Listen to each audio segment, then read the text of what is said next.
ولا قوة إلا بالله العلي العظيم. أعوذ بالله من الشيطان الرجيم. بسم الله الرحمن الرحيم. الحمد لله الذي أرسل رسوله بالهدى ودين الحق ليظهره على الدين كله ولو كره المشركون.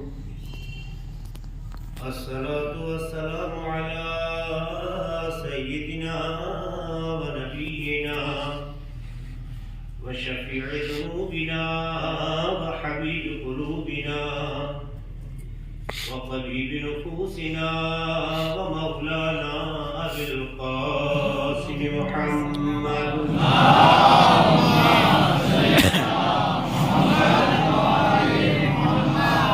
وعلى أهل بيت الطيبين الطاهرين المعصومين المظلومين الذين أذهب الله عنهم الرجس وطهرهم تطهيرا.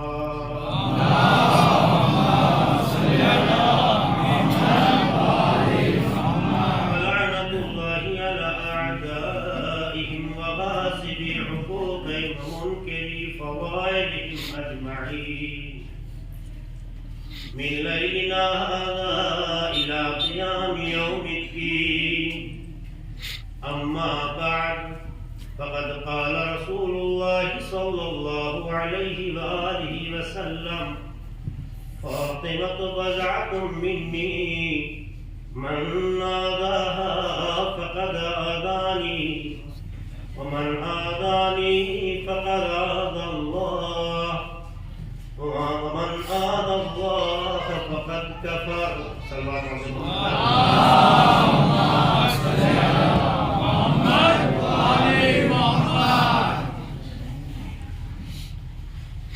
جیسا کہ آپ بتانا چاہتے ہیں کہ یہ مجلس کائنات کی ماں جناب فاطمہ زہرا سلام اللہ علیہا اللہم صل علی محمد حوالے سے منعقد کی گئی ہے. ہم سب کا دل و دماغ ذہن صرف یہی چاہتا ہے کہ یہ جو فرصت ملی ہے، جو موقع ملا ہے، اس میں جتنا ممکن ہو سکے شہزادی کی زندگی کے وہ فراز جو بشریت کے لیے ہدایت ہے، جو اسے مانوس بھی ہو اور اسے اپنی زندگی میں چڑھا بھی دے. اہل بیت کے فضائل سے سننا کمال نہیں، اس کا اثر اپنے اندر پیدا کرنا یہ بڑا کمال ہے.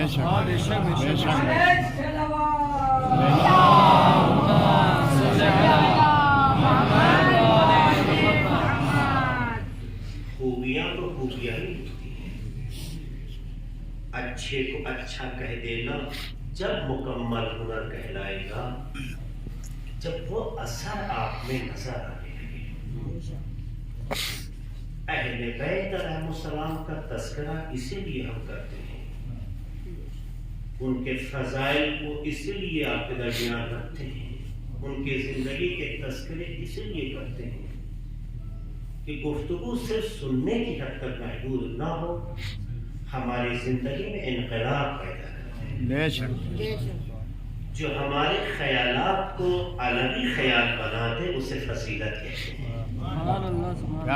جو ہمارے افکار کو حسینی افکار بنا دے اسے محبت کہتے ہیں. تو ظاہر ہے کہ جب اس دید سے، اس نگاہ سے، اس نقطۂ نظر سے اہل بیت علیہ السلام جیسی شخصیتوں پر نظر ڈالیں گے تو صرف ہم سننے پہ نہیں رکیں گے، ان باتوں کو اپنی زندگی میں جگہ دینے کی پوری کوشش کریں گے. چونکہ کہتے ہیں خاندان کو جینے کا پتہ لوگوں کو جب پتہ چلتا ہے جب نسلوں سے وراثت کی بو آئے، جب اولاد سے آباء و اجداد کی خوشبو کا احساس ہو تو نسلوں کے وجود کا احساس ہوتا ہے۔ کیا کہ ہم سب فرزندان زہرا علیہ السلام ہیں۔ جب ہم سب فرزندان زہرا سلام اللہ علیہ ہیں تو ہم کہیں کہ فلاں کے فرزند ہیں، یہ کوئی ہنر نہیں ہے۔ اپنی زندگی کو اس طرح سے پیش کرے کہ دیکھنے والا کہے کہ فاطمہ مری نہیں ہے، اولاد کی شکل میں آج بھی زندہ ہے۔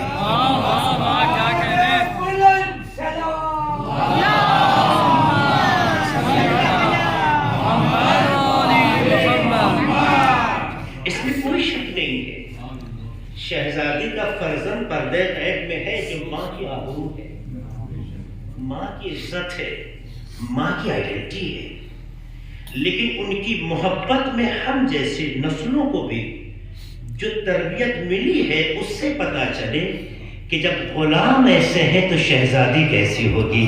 ایک سلام علیہ محمد علیہ محمد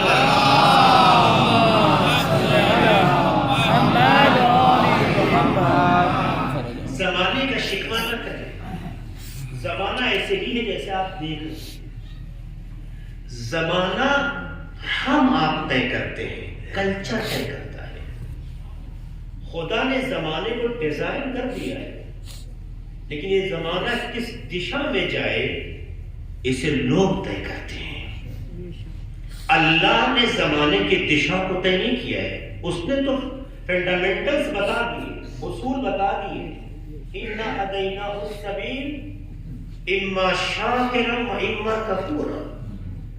اس نے فنڈامنٹلز بتا دیے، اصول ضابطے بتا دیے، سلیقہ آپ کا ہوگا، جینے کا طریقہ آپ کا ہوگا، فالو آپ کو کرنا ہوگا۔ تو زمانے کو ہم ہی اچھا بناتے ہیں، ہم ہی برا بناتے ہیں۔ جب تک جاہلیت نے زمانے کو ڈیزائن کیا اس زمانے سے نفرت کی گئی، لیکن جب جاہلیت کو دشا دکھانے والے نے آ کے اس کے افکار کو بدل دیا تو وہی زمانہ قابل سلام بن گیا۔ یہ حقیقت ہے، اس لیے اس کا شکوہ نہ کرے۔ زمانہ بڑا خراب ہے، زمانہ اچھا خراب انسانوں کے ذریعے سے ہوگا۔ ہمیں طے کرنا ہوگا کہ کس راستے کو اپنانا ہمارا کام ہے۔ اشعار کی شکل میں آ کر کسی کو غلط کہہ دینا، کسی پہ لعنت بھیج دینا، کسی کو رسوا کر دینا، کسی کو آئینہ دکھانا بڑا آسان ہے، کیونکہ بات دوسروں کی ہے نا۔ آیا اگر ہم اچھے ہیں تو ایک بار پلٹ کے یہ دیکھنے کا حق بنتا ہے یا نہیں، کہیں ہم تو کسی کا حق نہیں کھا رہے ہیں، کہیں ہم تو کسی کا حق نہیں مار رہے ہیں، اللہ کہیں ایسا تو نہیں کسی کا حق ہماری گردن۔ ارے صاحب ان کا اور ان کا فرق کچھ نہیں، غصب ہے، بس شاید ہمیں اور آپ کو موقع شاید نہ ملا ہو، اور اللہ نہ کرے کہ ایسا امتحان ہمارا حق کا ہو۔ ہم تو اپنے سماج میں دیکھتے ہیں ایسے لوگ بھی ہیں جو امام بارگاہوں کو لوٹ لیتے ہیں، مسجدوں کو لوٹ لیتے ہیں۔ تو مجھے پتا چلا شیطان جن کے دلوں میں جگہ بنا چکا ہے انہیں آپ مذہب کے لیے سے نہ دیکھیے، ان کے عمل کے ذریعے سے انہیں تلاش کیجیے۔ اس لیے یہ کہنا بڑا آسان ہے کہ فلاں خراب ہے، اصل خوبی یہ نہیں ہے کہ دوسروں کو خراب کہو، اصل خوبی یہ ہے کہ خود کو ایسا بنا لو کہ تم میں کوئی کمی نہ رہ جائے۔ جب کمی نہ رہ جائے تو کوشش کرو کسی کو برا کہنے کی، اور جس انسان میں کمال پایا جاتا ہے پھر وہ کمال کی باتیں کرتا ہے، نفس پر توجہ بھی نہیں دیتا ہے، کیونکہ نفس کو گنانا ہنر نہیں ہے، نفس کو عیب کو چھپا کر اسے کمال کی چادر اوڑھا دینا ہی اصل ہنر ہے۔ اہل بیت علیہ السلام نے زندگی میں لوگوں کی کمیاں بیٹھ کے نہیں گنوائی ہیں، بلکہ لوگوں کو اپنے کردار سے اتنا متاثر کر دیا کہ غلاموں کو بھی اتنا بلند کر دیا کہ آقا ہونے کا شبہ ہونے لگا ہے۔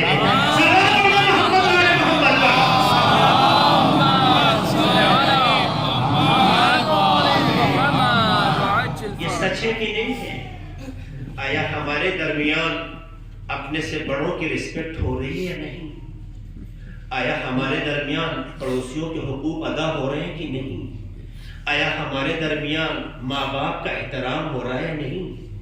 آیا ہمارے درمیان اپنے بزرگ کی عزت کی جا رہی ہے یا نہیں؟ آیا ہمارے درمیان چھوٹوں سے محبت کی جا رہی ہے کہ نہیں؟ آیا ایسا تو نہیں ہے ہم میں فاصلے بڑھ رہے ہوں؟ ایسا تو نہیں ہے کہ ہمیں نفرتیں جنم پا رہی ہوں؟ ایسا تو نہیں ہے کہ خاندان بکھرے ہوئے ہوں؟ یہ کون سی محبت ہے؟ اولاد اسی ماں کی ہم سب ہیں مگر بکھرے ہوئی ہیں۔ اصل ماں اس وقت تک راضی نہیں ہوتی ہے جب تک اپنی اولاد کو ایک ساتھ نہ دیکھ لے۔ تو اگر واقعی ہم فرزند زہرا ہیں تو ہماری پہلی ذمہ داری ہے کہ ہم اپنے کو ایسا بنائے کہ دنیا کتنا بکھرتی رہے مگر اولاد فاطمہ بکھرتی نظر نہ آئے۔ جہاں اولاد فاطمہ اکٹھا ہو جائے وہی فاطمہ کی فضیلت جنم لیتی ہے۔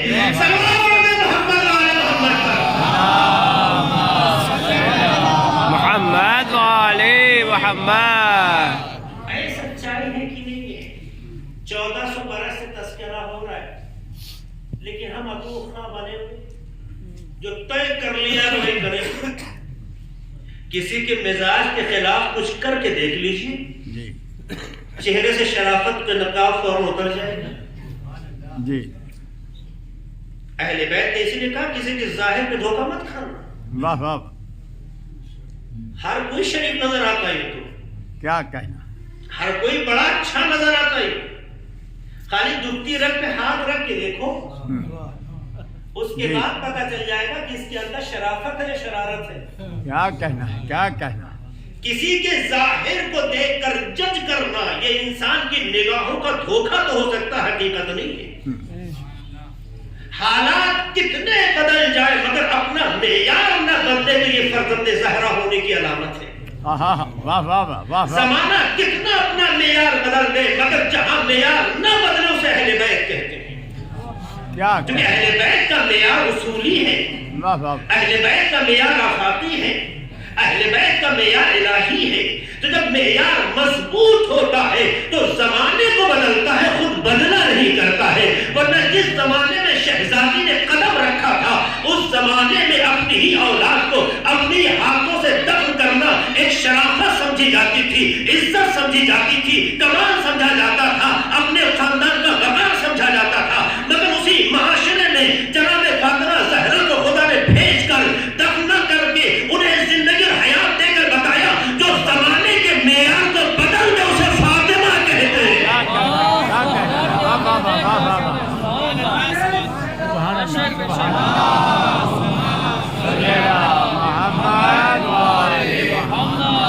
بہت سے پہلو اس کے پس منظر میں ہیں جسے بیان نہیں رکھوں گا ابھی کیونکہ ظاہر شاید میرا موضوع جو ہے اس طرف نہیں جا رہا ہے۔ میں بتانا چاہتا ہوں جس شہزادی کے لیے ہمارا رب کا دل تیار ہے، آمادہ ہے، ان کے نام پہ مرنے کو بھی، ان کے نام پہ سانس لینے کو بھی۔ وہ شہزادی کیا ہے؟ وہ شہزادی ہمارے دل کا حصہ کیسے بن گئی؟ آخر کیا وجہ دنیا میں 1400 برس سے کتنے لوگ پیدا ہوئے اور چلے گئے؟ کیوں صرف 14 ہی ہستیاں آپ کے دل کا حصہ ہیں؟ واہ واہ واہ واہ، لمحے لکڑیا ہے نا، کچھ تو ہے۔ کیا بڑے خوبصورت تھے اس لیے؟ جسارت کا میں بات کو پہنچانے کے لیے کہہ رہا ہوں، کیا بہت خوبصورت تھے اس لیے؟ تو ڈیزائن تو سب کو اللہ نے کیا ہے، ڈیزائن تو سب کو اللہ نے کیا ہے۔ اہل بیت کیا بظاہر بہت خوبصورت تھے اس لیے آپ کے دل میں جگہ پائے ہوئے ہیں؟ تو آپ نے دیکھا ہی تھا، خوبصورت تھے یا جو بھی صورتحال تھی آپ دیکھے ہوتے تو یہ بحث کی جاتی۔ اس کا مطلب یہ ہے کہ بحث خوبصورتی کی نہیں ہے۔ کیا کہ کوئی جب پروردگار نے انسان کو پیدا کیا تو کوئی انسان بدصورت نہیں ہے۔ واہ واہ واہ، بے شک بے شک بے شک بے شک، تنگی نظر کی اصلاح ہونی چاہیے، نظام پروردگار پہ گفتگو نہیں ہونا چاہیے۔ ہاں ہاں ہاں ہاں، واہ واہ واہ واہ واہ، بدصورت تو ہم آپ کہتے ہیں جو انسان کو پیدا کر کے خود کو احسن الخالقین کہہ رہا ہو، ہاں ہاں ہاں، واہ واہ واہ واہ واہ، اس کی نگاہ میں کوئی بدصورت نہیں ہے، اللہ اکبر، اللہ سب خوبصورت ہیں۔ میری بات کی گہرائی کی طرف جائیے گا. جب سبھی خوبصورت ہیں تو پھر یہ معاشرہ خوبصورت اور بدصورت کی کیوں تفریق کرتا ہے؟ کیوں دونوں میں فرق کرتا ہے؟ کہ آدمی کی جیسی مینٹلٹی ہوتی ہے کیا کہنا ہے، کیا کہنا، ویسی وہ فکر رکھتا ہے.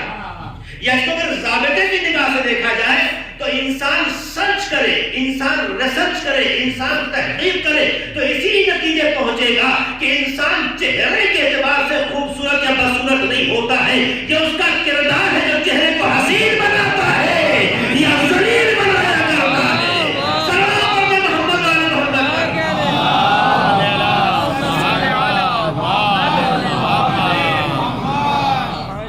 یہ انسان اللہ ہے جو اس کے چہرے کو حسن عطا کرتا ہے. یہ انسان کا کردار ہے جو اس کے چہرے کے حسن کو اسے چھین لیتا ہے. یہی وجہ ہے اگر رنگوں کا حسن معیاری ہوتا، بات تو مکمل کر رہا ہوں، اگر رنگوں کا حسن معیاری ہوتا تو لمحے فکریہ ہے. چاہے آج کی دنیا میں وائٹ اسکن کو، سفید کھال کو دیکھ کر لوگ حسن کا معیار سمجھتے ہو، چاہے گورا چہرہ دیکھ کر، چاہے گلابی چہرہ دیکھ کر لوگ حسن کا معیار طے کرتے ہو، مگر تاریخ اسلام کو پڑھو، ایسے چہرے بہت زمانے میں گزرے ہیں کہ جسے کبھی اچھی نگاہ سے نہیں دیکھا گیا ہے. کالے چہرے پہ جب نظر پڑتی ہے کوئی چہرہ دیکھنے کا ہے. آج بھی لفظ حبش سے کسی کی عقیدت وابستہ نہیں ہے. کسی بھی انسان کے کردار کو جب دیکھتا ہے اور کردار موضوع نہ ہو، معقول نہ ہو، اچھا نہ ہو تو کہتا ہے حبشی ہو گئے کیا. آج بھی لفظ حبشہ کا تصور ذہنوں میں اچھا نہیں ہے. حبش کے لوگ کالے ہوا کرتے تھے. کالوں کا تصور ظاہری اعتبار سے کسی زمانے میں عام ذہن نے اچھا نہیں مانا ہے، مگر دیکھا میں نے کہ جب کسی کے اندر پیغمبر کی تربیت اثر و ناز ہوتی ہے اسی سے زمین سے تعلق رکھنے والا بلال حضرت بلال بن جاتا ہے. السلام ہو جاتی ہے.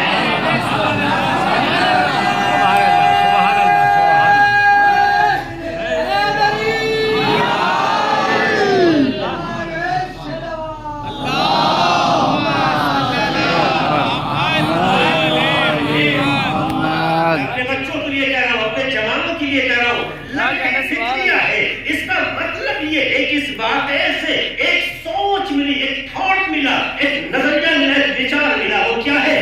وہ یہ ہے کہ خوبصورتی یہ نہیں جو چہرے سے نظر آئے، خوبصورتی وہ ہے جو کردار طے کرتا ہے. انسان کا کریکٹر اگر اچھا ہو، انسان کا کردار اگر اچھا ہو تو کردار پتہ دیتا ہے کہ اس کا خاندان کیسا ہے، اس کے گھرانے کیسے ہیں. سلام و اہل بیت علیہ السلام کے گھرانے پر کہ پروردگار نے اس گھر میں بھی افراد پیدا کیے، مگر افراد کے اندر جب کردار بولنے لگا تو علی اکبر کی شبیہ پیدا ہو.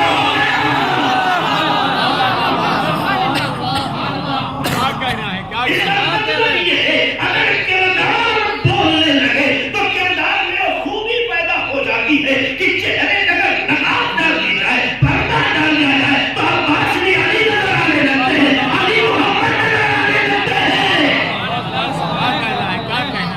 یہ جملہ بتاتا ہے کہ انسان کی شناخت میں انسان کے معیار کو بڑھانے والی چیز انسان کا ظاہر نہیں ہے، اس کا کردار ہے. ایسا پیدا کر لو کہ زبان خاموش ہو، کردار بولنے لگے. سلام علیہ محمد علیہ محمد پر.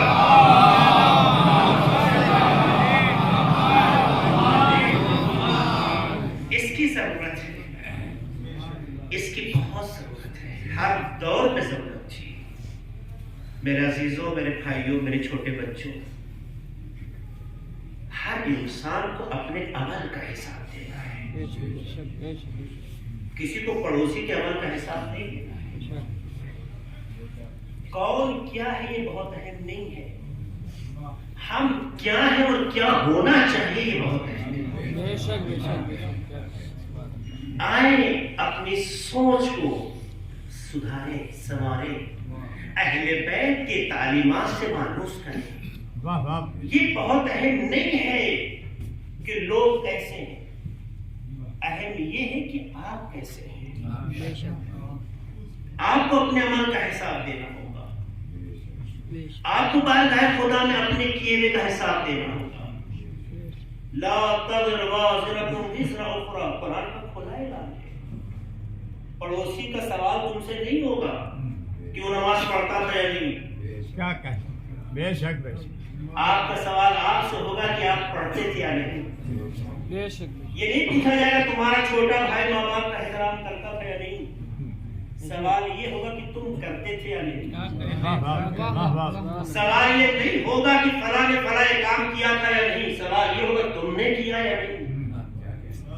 تو جب ہمیں اپنے عمل کا حساب دینا ہے کیا کہیں، تو کیوں نہ ہم اپنی زندگی میں اہل بیت کے اثرات کو پیدا کریں۔ سبحان اللہ سبحان اللہ، اہل بیت زمانے سے نہیں آپ سے پہچانے جاتے ہیں، اللہ اکبر اللہ اکبر، آپ سے پہچانے جاتے ہیں۔ ایسا نہیں کہ کسی زمانے میں اہل بیت تھے اور کسی زمانے میں نہیں ہے۔ زمانے کی بات اس لیے کہہ رہا ہوں، یہ کوئی نہیں کہتا کہ فلاں کا زمانے سے اہل بیت کا تعلق ہے، اس زمانے سے نہیں کہہ سکتے ہیں۔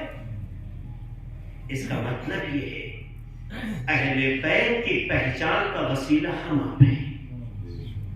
اہل بیت ہر زمانے کی ضرورت ہے، ہر زمانے کی ضرورت ہے، اور ہر کسی کی عزت کا ذریعہ نہیں بنتا ہے۔ جو ورثہ ہوتے ہیں وہی خاندان کی عزت کا ذریعہ بنتے ہیں۔ سبحان اللہ سبحان اہل بیت علیہ السلام کی عقیدتوں پر سلام ہو، ان کے عشق و محبت پر سلام ہو۔ اللہ نے ہم آپ کو ایسے گھرانے میں پیدا کیا کہ جن کے یہاں سانس بھی اہل بیت کے نام سے لی جاتی ہے اور اہل بیت پر ختم ہوتی ہے۔ نعرہ سلام،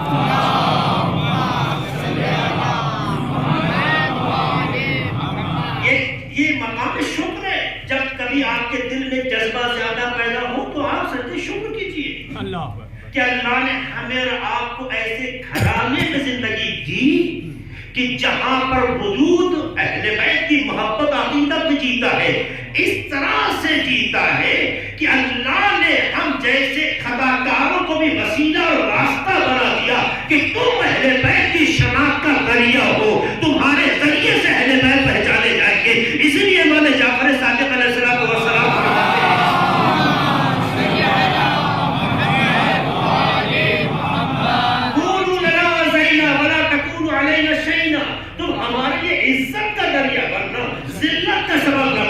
یہ چھٹے ماہ کا جملہ بتاتا ہے ہم نے اپنی ذمہ داریاں نبھا دی، ہم نے اپنی ذمہ داریوں میں خدا کو پہچانوا دیا، خدا عبادت کے لائق یہ دنیا کو بتا دیا، ہم نے اپنی ذمہ داری ادا کر دی۔ اب تمہاری نوبت ہے کہ تمہارے ذریعے سے وہ اہل بیت جو تمہارے اور خدا کے درمیان واسطہ بنائے گئے ہیں وہ پہچانے جائے، تو تمہیں کیسا پہچانوانا ہے یہ تمہیں طے کرنا ہوگا۔ اب آپ بتائیے جو خدا کی معرفت کا ذریعہ ہو اسے پہچانوانے کے لیے اگر ہم جیسے لوگ وسیلہ بن جائیں تو ہمیں بھی وہی کرنا چاہیے جو آقا کو پسند ہوتا۔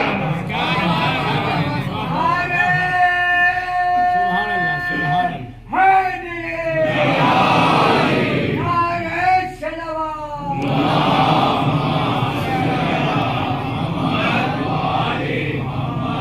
لہذا کردار کو معیار بنا کر پروردگار کی حکمت نے ہم سب کو اہل بیت کا وارث بنا دیا۔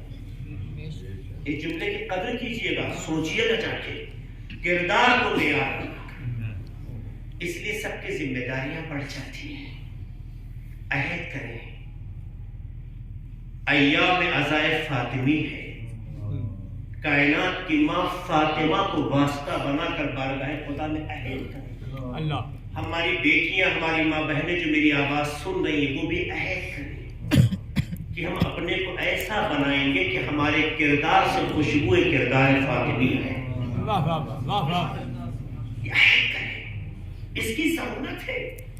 جناب فاطمہ زہرا علیہ السلام ہر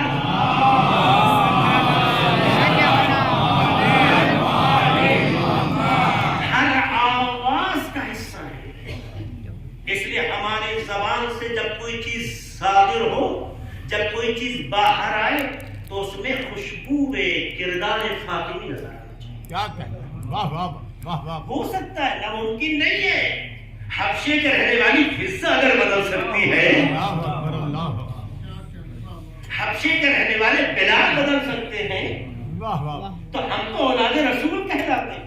سبحان اللہ. ہمارا تو حق کہیں زیادہ بن جاتا ہے اس زاویے سے. لہذا آئے کوشش کریں کہ ہم اپنے اندر ایسی خوبیاں پیدا کریں کہ ہمیں دیکھ کر دنیا سوچنے پہ مجبور ہو جائے کہ جب اہل بیت کے غلام ایسے ہیں تو اہل بیت اس مقام پہ ہو گئے. کیا کہیں. سبحان اللہ. سبحان اللہ. اللهم صل على محمد وآل محمد. اسی حقیقت کو اور ذہنوں سے نزدیک کرنے کے لیے پیغمبر نے ایک عجیب آفاقی جملہ فرمایا. فاطمہ تو بضعۃ منی. فاطمہ میرا ٹکڑا ہے. من آزاہا فقط آزانی. ترجمہ جانتے ہیں آپ، یہ ثواب کی طرف سے مکمل کرنا چاہتا ہوں. جو انہیں اذیت پہنچائے وہ مجھے اذیت پہنچائے. جس نے انہیں اذیت پہنچائی اس نے مجھے. ومن آذانی فقط آذى اللہ. اور جس نے مجھے اذیت پہنچائی اس نے خدا کو اذیت پہنچائی. ومن آذانی فقط کفر. اور جس نے مجھے اذیت پہنچائی اس نے کفر اختیار کر لیا، دائرہ اسلام سے خارج ہو گیا. یہ حدیث اللہ اہل سنت حدیث کی کتابوں میں بھی ہے اور شیعہ کتابوں میں بھی ہے، مگر یہ حدیث ہر جگہ اتنی مکمل نہیں ہے. کہیں کچھ ٹکڑا ہے، کہیں کچھ فاطمہ تو بضعۃ منی، ہر جگہ ہے. اس کے بعد کے جملے کہیں ہیں کہیں نہیں ہیں. کہیں من آزاہا فقط آزانی تک ہے، کہیں من آزانی فقط آز اللہ تک ہے، اور کہیں ومن آز اللہ فقط کفر تک ہے. اس طرح سے مختلف زاویے سے یہ حدیث نقل ہوئی ہے. میں اس حدیث کے ان پہلوؤں کی طرف جاؤں گا، لیکن اس سے پہلے ایک بات کہنا چاہتا ہوں جو اسی حدیث کا ظاہر بیان کرتا ہے. میں کہیں باہر سے کوئی بات نہیں کہنے کی کوشش کروں گا، اسی حدیث سے جو بات سامنے کی ہے آپ غور کیجئے. حدیث کیا کہتی ہے؟ فاطمہ میرا ٹکڑا ہے. ٹکڑے کا تصور تعبیرات میں دو طرح کا ہوتا ہے. ٹکڑے کا تصور عام تعبیر میں جب کہا جائے فلاں چیز ٹکڑا ہے تو اس کا دو تصور ہوتا ہے. ایک تصور مادی ہے اور ایک تصور معنوی ہے. ٹھیک، ہم کیسے طے کریں کہ یہاں پہ پیغمبر کیا کہنا چاہتے ہیں؟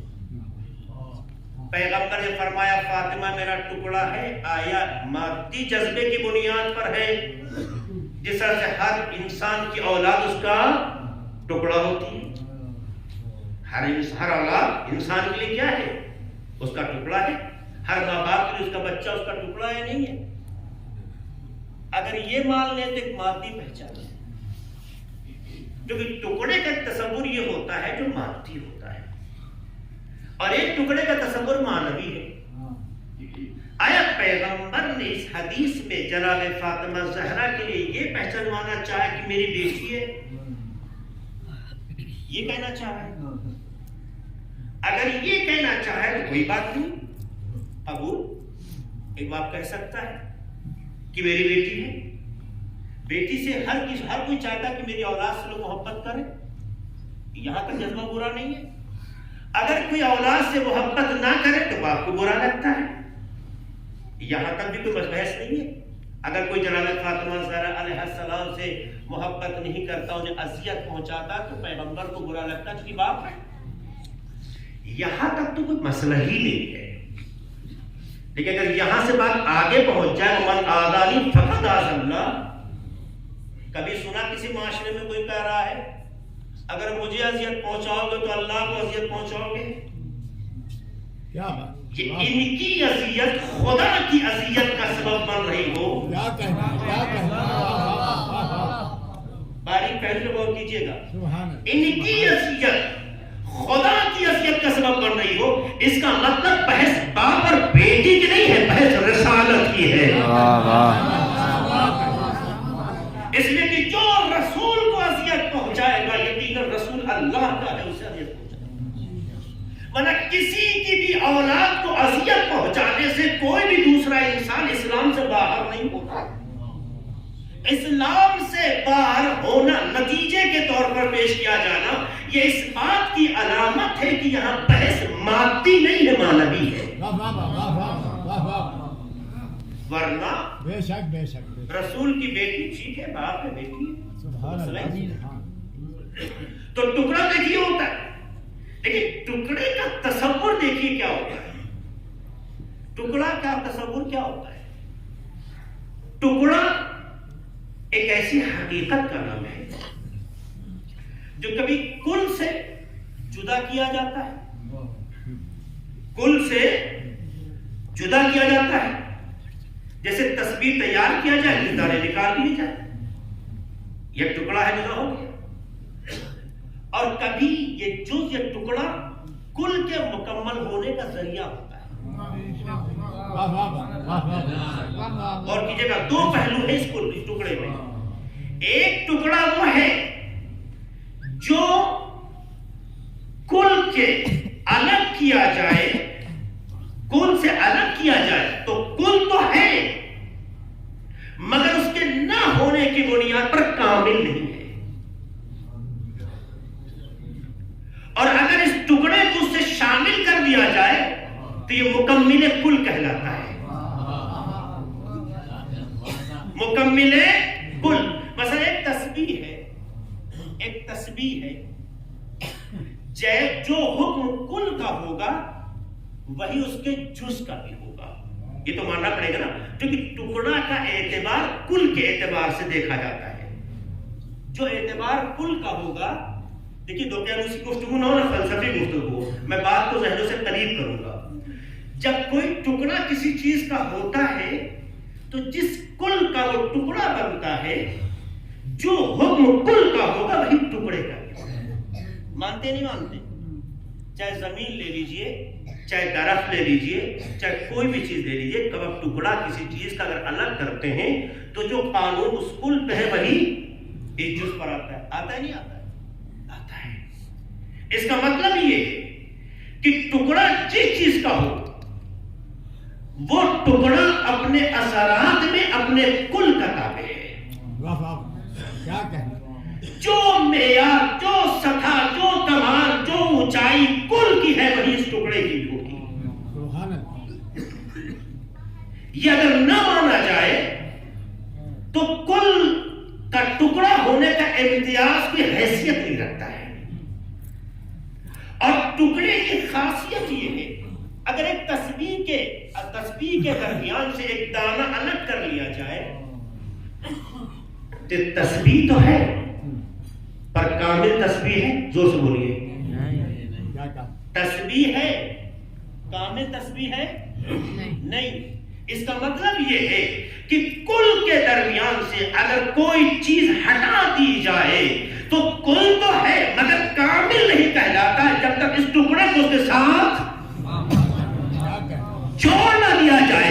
جب جوڑ دیا جائے گا تو اسے کامل کہتے ہیں. شاید یہی حکمت تھی کہ جب آیت تطہیر کا نزول ہو رہا تھا تو جب آسا اکٹھا ہوتے رہے تو پیغمبر نے فلما تملا جميعا، جب ہم سب کامل ہو گئے، ٹکڑا مکمل ہو گیا تو زمین بھی منور ہو گئی، آسمان بھی چمکنے لگا.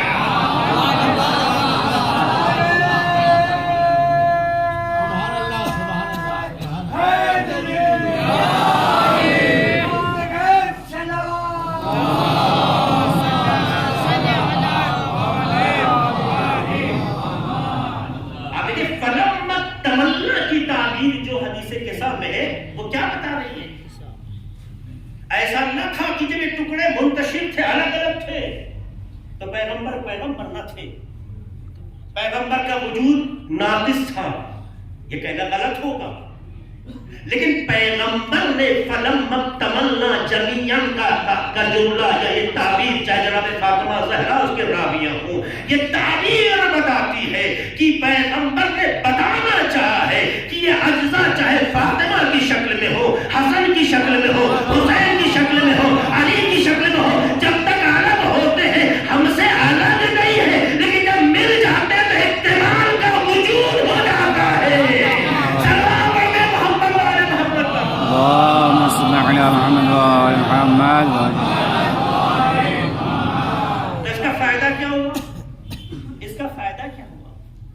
اس کا فائدہ یہ ہے کہ اگر قرآن مجید کی کوئی ایک آیت، دوسری مثال دے کے بات کروں، قرآن مجید کی ایک آیت اگر قرآن سے الگ رکھ دی جائے تو اس کا احترام قرآن سے کم ہے؟ زور سے بولیے.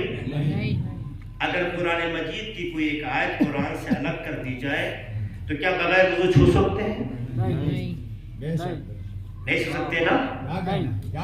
اس کا مطلب یہ ہے کہ کل قانون ہے، کل قانون ہے، اور جب کوئی چیز اس کا جز بن جائے تو اس پر بھی وہی اثر ہوتا ہے جو کل کا اثر ہے. اس لیے قرآن کی آیت جہاں بھی ہو احترام اس کا واجب ہے. حالت نجاست میں اس کا چھونا جائز نہیں ہے. توہین اس کی بھائی قرآن نہیں ہے، یہ قرآن نہیں ہے، قرآن کی ایک آیت ہے کہ بحث آیت کے لیے ٹکڑا اسی کل کا ہے. تو جب کل معیاری ہو تو جو کل کا حکم ہوتا ہے وہی ٹکڑے کا حکم جاری ہوتا ہے. رسول بتانا چاہتے ہیں فاطمہ میرا ٹکڑا ہے، ایسے ہی جیسے قرآن کل ہو اس کی ایک آیت ٹکڑا ہو. اسی نظام رسالت کا ایک جز فاطمہ ہے تو جو حکم رسالت کا ہے وہی فاطمہ کا بھی ہے.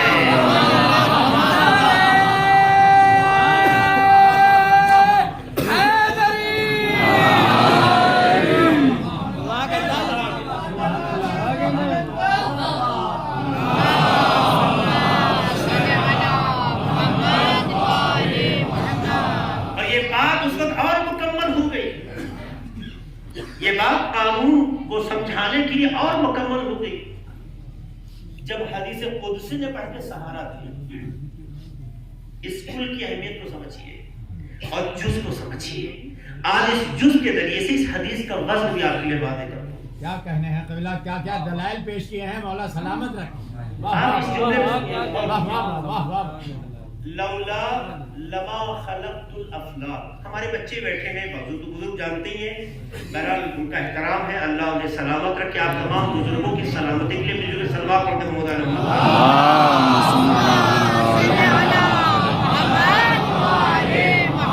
آپ سے اجازت کے ساتھ بچوں سے کچھ بات کرنا چاہتا ہوں. یہ لفظ حدیث اور حدیث قدسی کیا چیز ہے؟ بولتے ہیں نا حدیث میں آیا، حدیث میں بھی بولتے کہتے ہیں حدیث قدسی. یہ لفظ قدسی جو استعمال ہوتا ہے حدیث کی صفت بن کر، کیا مطلب ہے اس کا؟ آسان لفظوں میں، سادھارن شبدوں میں بتانا چاہتا ہوں. کوئی وہ تعبیر جو ہم لوگوں کو سکھائی جاتی ہے اس کا استعمال یہاں معقول بھی نہیں ہے. دیکھیے گفتگو کا تو انداز ہے، گفتگو کا بات کرنے کا تو سلیقہ ہے.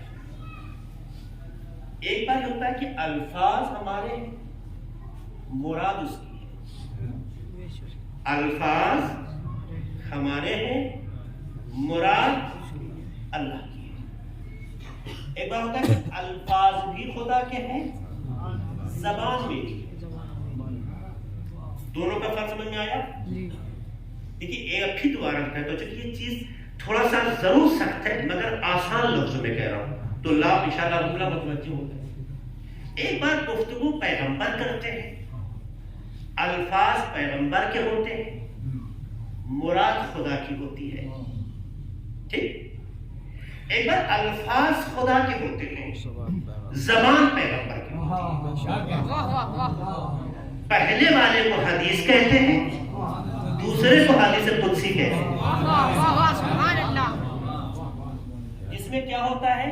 الفاظ خدا کے ہوتے ہیں، پیغمبر کی زبان ظرف ہوتی ہے، استعمال ہوتی ہے، اسے حدیث قدسی کہتے ہیں. لولا لما خلقت الافلاک، خدا کا لفظ، خدا کا جملہ ہے، اسی لیے اس کے حدیث قدسی کہتے ہیں. قدسی یعنی پاک، محترم، مقدس، بلند، آفاقی. لولا لما خلقت الافلاک، اے میرے حبیب اگر آپ کو پیدا کرنا نہ ہوتا تو یہ کائنات پیدا نہ کرتا. وَلَوْلَا عَلِي لَمَا خَلَقْتُكَ، اگر علی کو پیدا کرنا نہ ہوتا اللہ تو میں آپ کو پیدا نہ کرتا. آپ بات بات کا مطلب سمجھیے. میں اتنی جو آیتیں اور جو مثالیں اور جو ٹکڑا کی بات کر رہا تھا، اس حدیث کو اس تناظر میں، اس میزان میں رکھیے، آپ اس کو سچ کیجیے. اگر آپ کو پیدا کرنا نہ ہوتا تو میں کائنات پیدا نہ کرتا. اگر علی کو پیدا کرنا مقصود نہ ہوتا تو آپ کو پیدا نہ کرتا.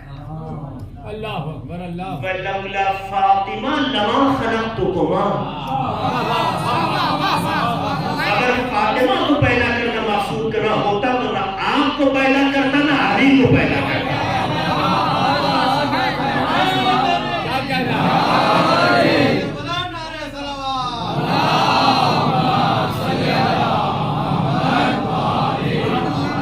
دنیا اسی تلاش میں ہے.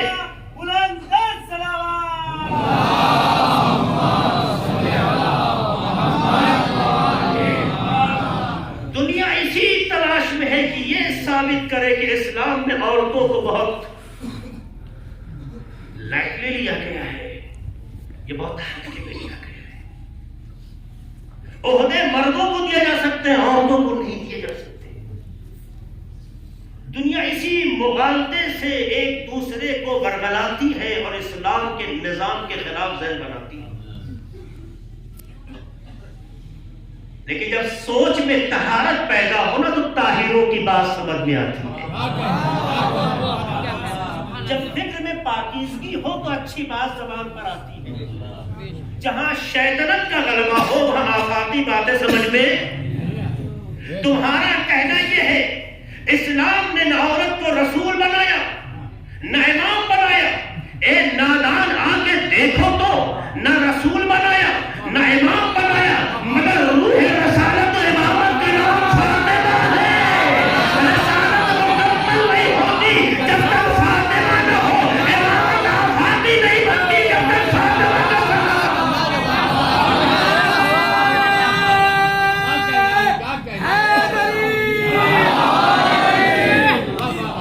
لفظوں کو سمیٹ کے کہا جائے تو رسالت ایک وجود کا نام ہے، امامت ایک جسم کا نام ہے جس کی روح کا نام فاطمہ ہے. یہ ہے جو رسالت بھی ہے، امامت بھی ہے. محمد والے محمد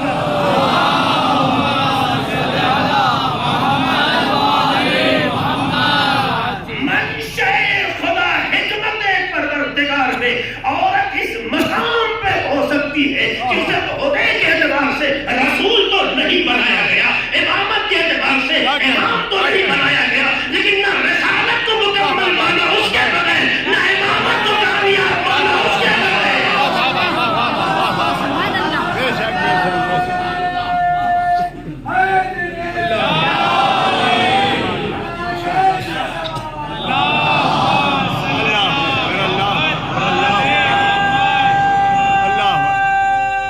آپ کے قاتلوں کے لعنت بے شک. تو آپ دیکھیں ٹکڑے کی حیثیت کیا ہے. بات یہی مکمل کر دے رہا ہوں. کل انشاءاللہ آپ کے سامنے شان بیان حدیث میں آتا ہوں. ظاہر دامن وقت میں گنجائش نہیں بچی ہے، ہمارا وقت پون گھنٹے سے آگے نکل گیا ہے اور آپ کی نگاہیں بھی بہرحال آہستہ آہستہ شکایت کرنا شروع کر دیں گی. نہیں قبلہ، بیان ایسا ہے کہ آپ کتنا بھی پڑھیں تو تمام مومنین و مومنات کی صحت و سلامتی کے لیے دلیل کے سلوات پڑھ دیں. محمد علی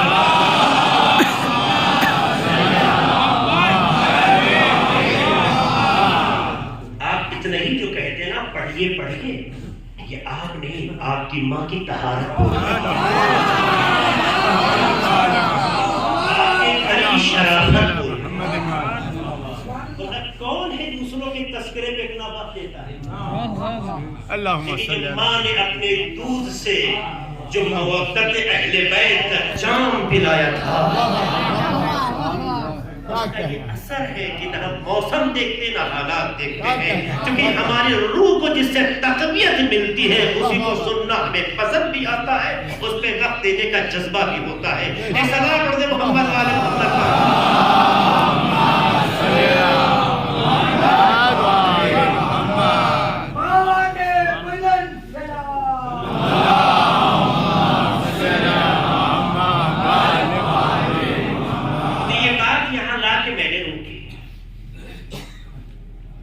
ٹکڑا ہے کہ جس کا تعلق اس حدیث کے نقطۂ نظر سے مادے کے اظہار کی بنیاد پر نہیں ہے کہ میری بیٹی ہے یہ بتانے کی. واہ واہ واہ واہ. اچھا بتایا کس کو جاتا ہے؟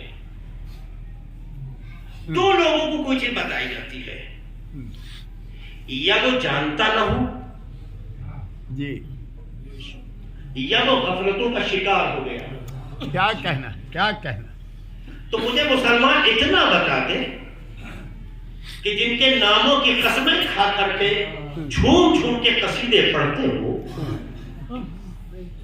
کیا پیغمبر کے ہمراہ بیٹھتے تھے اللہ مگر انہیں خبر نہیں تھی کہ رسول کی کوئی بیٹی بھی ہے؟ اللہ، یا اگر خبر تھی تو غافل ہو گئے تھے؟ کیا کہنا ہے کیا کہنا. تو اتنا مانو جو زندگی کے نظام میں بیٹی ہے یا نہیں اس سے غافل ہو جائے وہ شریعت کے اصول کی حفاظت کیا کرے گا؟ واہ واہ واہ واہ واہ واہ. آپ بات تو کلیئر کریں. پیغمبر اس مقام پہ نہیں ہوتے ہیں کہ سامنے والے کو جو ہمیں بتایا گیا ہے اسلوب میں، عربی ادب میں اسلوب میں سکھایا جاتا ہے کہ بیان کرنے کے مقاصد میں سے ایک مقصد یہ ہوتا ہے کہ سامنے والے کو خبر کے مقصد میں یہ بتانا کہ مجھے بھی پتا ہے. یہ پیغمبر کا کام نہیں ہے. یہ ہم آپ کر سکتے ہیں کہ سامنے والے کو بتانے کے لیے ہم بھی وہ جانتے ہیں جو تم جانتے ہو. یہ عوام الناس کے لیے تو ہے، پیغمبر کے لیے نہیں. تو پیغمبر کی بس میں رہنے والے اتنا پیغمبر مظلوم ہو جائے. اللہ آج کے زمانے میں دیکھیے کس منتری کی اولاد ہے نہیں ہے سب جانتے، چاہے ہمارا رشتہ ہو نہ ہو، تعلق ہو نہ ہو، عقیدہ ہو نہ ہو. جی، بھولے بھٹکے کسی کا ولادت ہو جائے تو چاہے وہ کم منائے اس سے زیادہ لوگ منانے لگتے ہیں.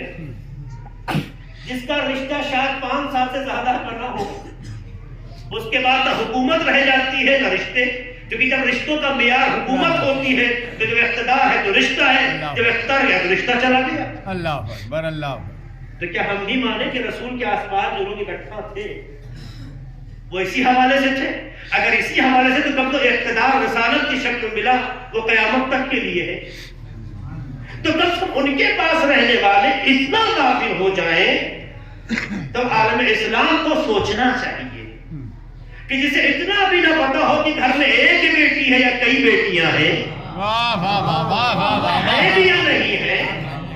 میں اس پہ بحث نہیں کروں گا، علمی گفتگو ہے، اس پہ علمی گفتگو کر کے باتیں کی جاتی ہے کہ 1 تھی یا 4 تھی، تم جتنے بھی مانو، مگر جب بیٹی خدیجہ کی ہو، باپ رسول ہو تو کم سے کم ایسا اثر ظاہر ہونا چاہیے جس میں خوشبو عصمت نظر آئے، باپ کی تربیت نظر آئے، ماں کی طہارت نظر آئے. اور تعداد گنوانے سے کچھ ہونا نہیں پیدا ہوتا جب تک ماں باپ کے کمال کا مظاہرہ نہ ہو. ہم نے تاریخ کا مطالعہ کیا، عاشقوں میں بھی دشمنوں میں بھی ہم نے کہیں نہیں دیکھا اگر لکھا گیا ہے تو تعداد لکھی گئی لیکن ماں باپ کے کردار کا اثر نہیں ہے.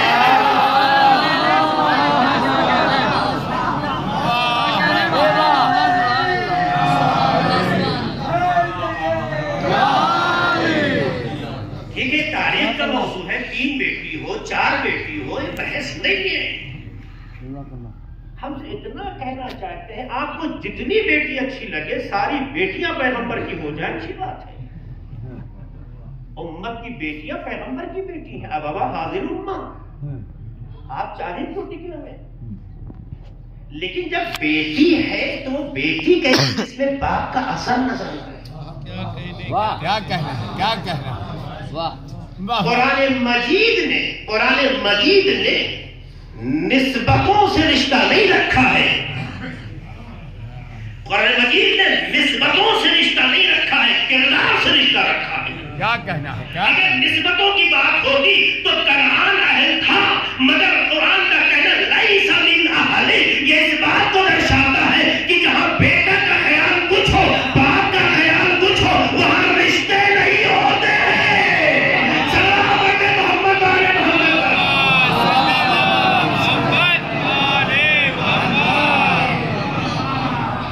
لیس من اہل کیا بتاتا ہے؟ یہی تو کہہ رہا ہے نا. ورنہ کون کہتا بیٹا نہیں تھا؟ چچا ہو یا ماں کو آزر جناب ابراہیم کے لیے یہ قیمتی نہیں ہے. قیمتی یہ ہے کہ جناب ابراہیم اور آزر کے درمیان فکری ہم آہنگی کتنی تھی. اگر کردار سے ہم آہنگی مل جائے تو چاہے گھر میں نہ بھی پیدا ہو, اگر کردار سے کردار مل جائے تو چاہے حسب و نسب کے اعتبار سے گھر کا نہ ہو باہر کبھی اپنا ہو جاتا ہے. تبھی تو پیغمبر فرماتے ہیں سلمان و منا اہل البیت.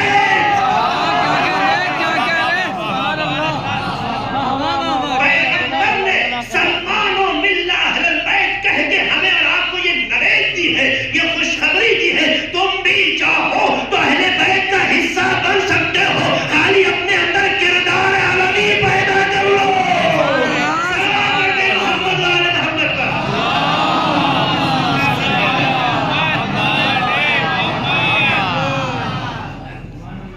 تو رشتے حسب و نسب سے نہیں قائم ہوتے ہیں اسلام سے.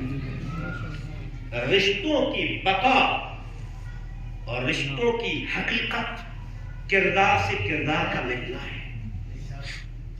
یہی وجہ ہے پیغمبر کی زندگی کے آخری لمحات میں بھی ایک ہی بیٹی کا واقعہ ملتا ہے. بے شک بے شک. کسی نے شوق میں بھی کہیں سے کوئی واقعہ ابھی تک تو نہیں کہا ہے. میں جان بوجھ کے بول رہا ہوں. جب جسارت بڑھ جاتی ہے نا تو زبان بکنے لگتی ہے, قلم بکنے لگتا ہے. واہ واہ بے شک. ہو سکتا ہے کل کچھ بن جائے. اب تک کی کتابیں گونگی ہیں, کسی کتاب میں کسی کا واقعہ نہیں ہے. ورنہ اگر کسی بھی لڑکی کا باپ بیماری کے عالم میں ہو تو ساری بیٹیاں کھینچ کے پہنچ جاتی ہیں. بے شک بے شک. اور باپ رسالت مانگو, زمین اور آسمان کے درمیان اکلوتی حجت الہی ہو, اس میں یاد.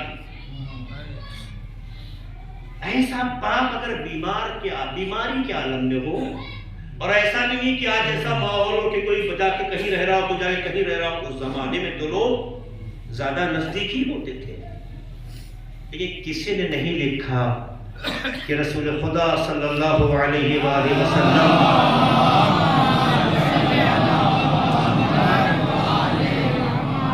جب زندگی کے آخری لمحات میں تھے اور آپ پر بیماری کا عارضہ تھا تو آپ کے سرانے صرف ایک بیٹی کا تذکرہ ملتا ہے جسے فاطمہ کہتے ہیں.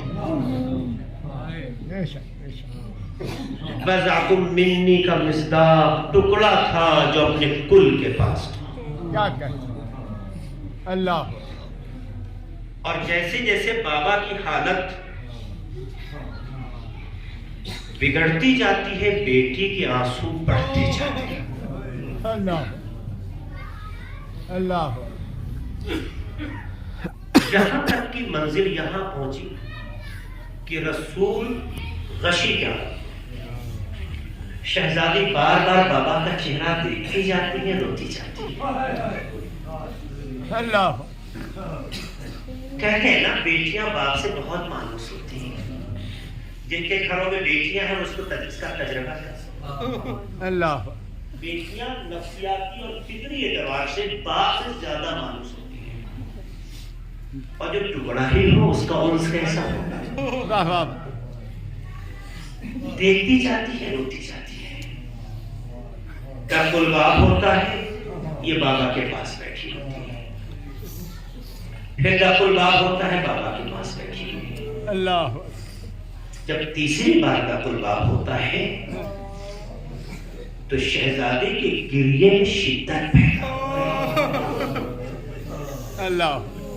اور لگتا ہے کہ اب تک شہزادی احتیاط سے رو رہی تھی, اب جب آنسو کی رفتار بڑھی تو بابا کے چہرے اقدس کر رہے. اللہ. جیسی بابا کے چہرے پر آنسو کا قطرہ ہے, آنکھ کھولتی, لاڈلی کو روتا دیکھا پیغمبر دھڑک گئے. میرے لال ماجرا کیا ہے؟ بابا کوئی ہے جو کروا دے, تیرا قربان کر رہا ہے. میں کہہ رہی بابا آرام کر رہے, مگر وہ تقل بات کرتا جا رہا ہے. تو سنیں گے اللہ رسول نے کیا فرمایا,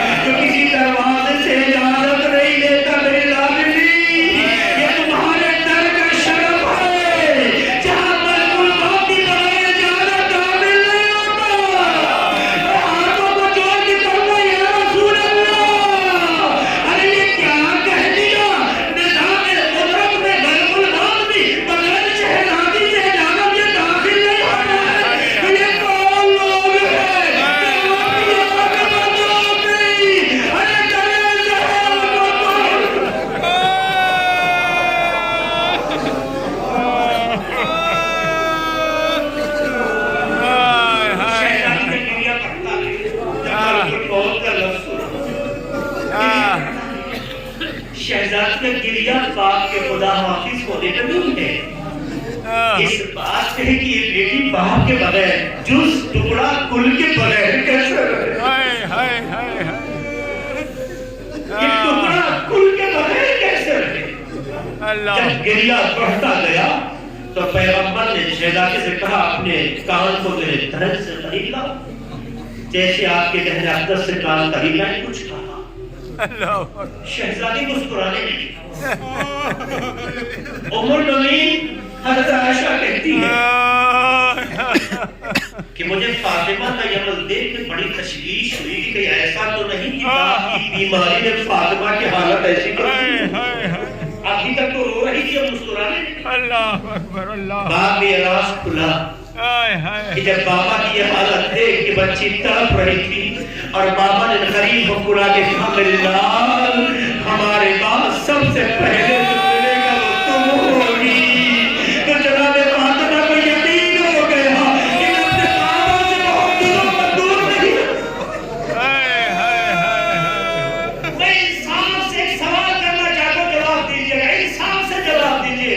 اے عزادارو، اگر کسی کی یہاں کوئی پرسنالٹی مر جائے، سماج میں عزت رکھتی ہو، جگہ رکھتی ہو، اہمیت رکھتی ہو، اس کا انتقال ہو جائے تو لوگ کیا کرتے ہیں؟ انصاف سے بتائیے گا، لوگ جوک در جوک دوڑ کے اسے دروازے تک آ جاتے ہیں، اصل آتے ہی نہیں ہیں، ورثہ کو پرسہ دے کے کہتے ہیں کہ تم اکیلے یتیم نہیں ہو، ہم بھی یتیم، یا کب تم اکیلے نہیں ہو، ہم تمہارے ساتھ ہیں۔ انصاف سے بتائیے گا، شہزادی کی ایک تاریخ ملتی ہے کہ جب مدینے میں کوئی مرتا تھا تو شہزادی گھروں میں جا کے بچیوں کو گلے لگا کے کہتی تھی اے تم گھبراؤ نہیں، ہم تمہارے جو آج تک دوسروں کو پرسہ دیتا رہا ہو، دوسرے کے غم کو اپنا غم مانتا رہا ہو، ہر ایک کا درد مانتا رہا ہو، کیا ایسے رسول کی بیٹی کا یہی حق تھا کہ بابا کا سایہ سر پہ اٹھ جائے، یتیمی ویسے ہی بھی سکھ ہو اور بیٹی تنہا رہ جائے، ارے 3 دن تک جنازہ پڑا رہے، اور بجائے کہ کوئی پرسہ دے، کوئی پرسہ دے، بیٹی کا تڑپنا برداشت نہ ہو، بیٹی کا رونا برداشت نہ ہو۔ بیٹی اتنا تڑپتی تھی، اتنا روتی تھی کہ پروردگار کو رحم آیا، روایت کہتی ہے اس نے پروردگار نے جبرائیل کو بھیجا اور کہا جاؤ فاطمہ سے ان کے بابا کی عظمت و ان کی منزلت کو بتاؤ۔ وہ جو گفتگو کرتے تھے، بعد میں جب لکھا گیا تو مصحف فاطمہ کا نام پڑھا۔ اللہ کو رحم آ جاتا ہے، اپنی قریب فاطمہ کے لیے جبرائیل کو بھیج دیتے ہیں کہ یہ آنسوؤں کی رفتار کو ٹھہرے، یہ آنسوؤں کی رفتار کو رکے، یہ بیٹی کی ایسا نہ ہو باپ کی جدائی میں دم توڑ بیٹھے۔ ارے خدا کو رحم نہیں آیا، لیکن امت پیغمبر کو کوئی ترس نہیں آیا، اتنا رونے پر پابندیاں ہونے لگی۔ علی کو بلایا گیا، اے علی کہہ دو فاطمہ سے یا دن میں رو یا رات میں، غضب تو جب ہو گیا۔ ارے شہزادی جس درخت کے نیچے روتی تھی اس درخت کو بھی کاٹ دیا گیا، لوگ یتیموں پہ سایہ کرتے، یہاں سایہ بھی کاٹ لیا کہ علی کو بیت الحزن بنانا پڑا۔ جہاں فاطمہ جا کر اپنے بابا پہ گریہ کرتی تھی، واہ محمد اللہ،